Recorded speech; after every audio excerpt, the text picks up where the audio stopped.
Another concern many have in the region is the fact that Iran holds an apocalyptic vision of Islam. It's an ideology that believes they can hasten the return of their Islamic Messiah called the Mahdi by creating chaos in the world. Best-selling author Joel Rosenberg discussed this ideology as well as his latest political thriller with CBN founder Pat Robertson on the 700 Club. This is the second in a series.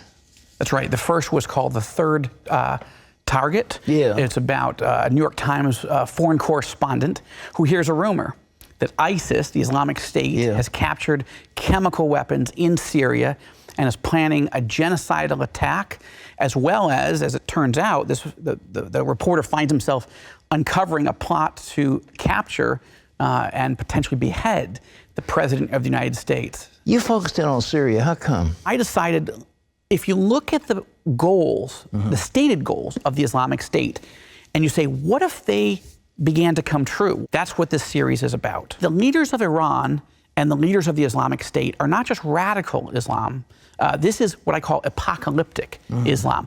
The leaders of both movements, Iran and ISIS, believe that the end of days has come, that their Islamic Messiah, known as the Mahdi, is coming at any moment, and that they need to commit genocide in order to create the caliphate, this global Islamic kingdom.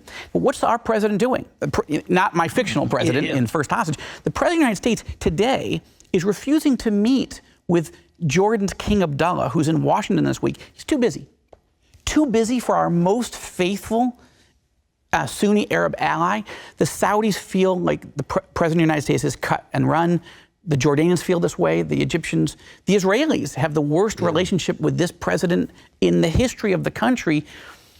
So the region feels scared by two existential threats: Iran and ISIS, and this apocalyptic Islam. You know, the whole idea of the Iranians, and you remember when the head of Iran made that statement in front of the United Nations, he said he could feel the presence of this being.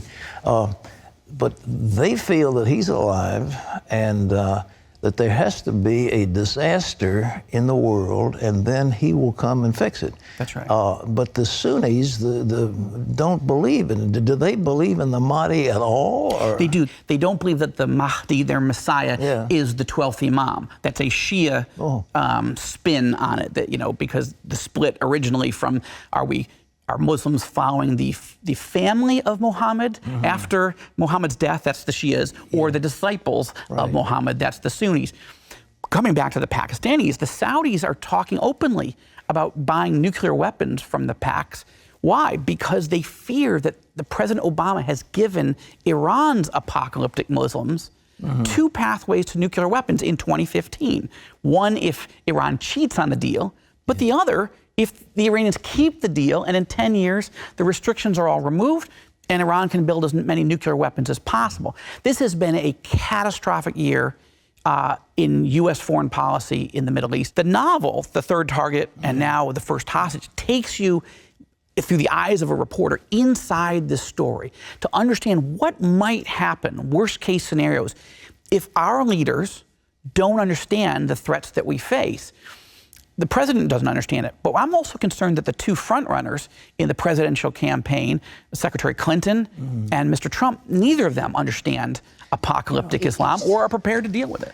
That's the theme of these novels. This apocalyptic thing is, and the Iranians, at least Ahmadinejad was saying that if we lose half of our population, so what? We'll destroy Israel, we'll wipe them off the map, and then the Mahdi will come anyhow.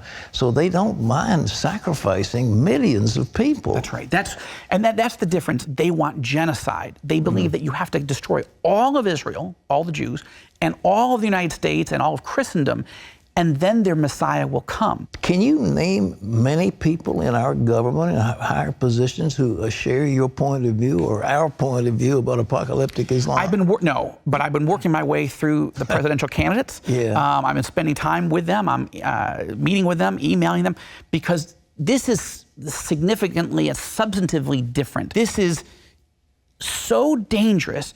And it's doubly dangerous when you have a president, a national security system, and front runners to replace him who neither understand it, don't care, aren't studying it. It is called The First Hostage, Joel Rosenberg. Thanks, buddy. Great to be God with you. bless Thank you, you. Pat. Thank you.